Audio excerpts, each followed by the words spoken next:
Can movies get too realistic? There have been great advances in prosthetics and makeup. Christian Bale added 40 pounds to play Dick Cheney in Vice. In the new Laurel and Hardy film, John C. Reilly wears a fat suit with a cooling system. I'm not mocking them. TV comics say heavy makeup gives them the confidence to become the people they parody.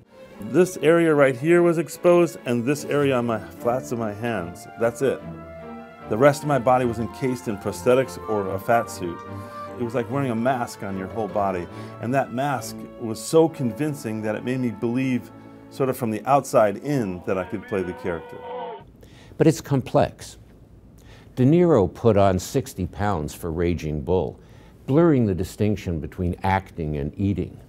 You start losing the power of interpretation in the magic of impersonation.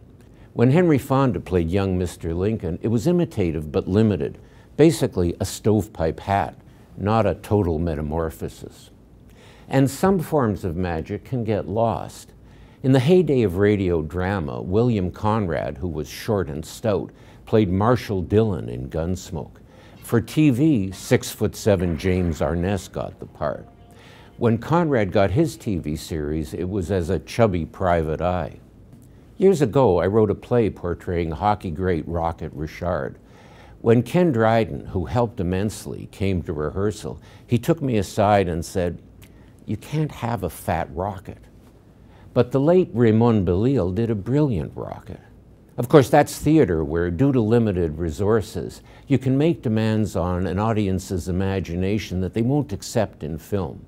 But the point is not to let those technologies diminish the contributions actors and audiences can make.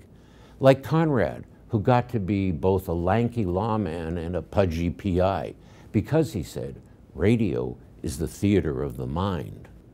For the Toronto Star, I'm Rick Salutin.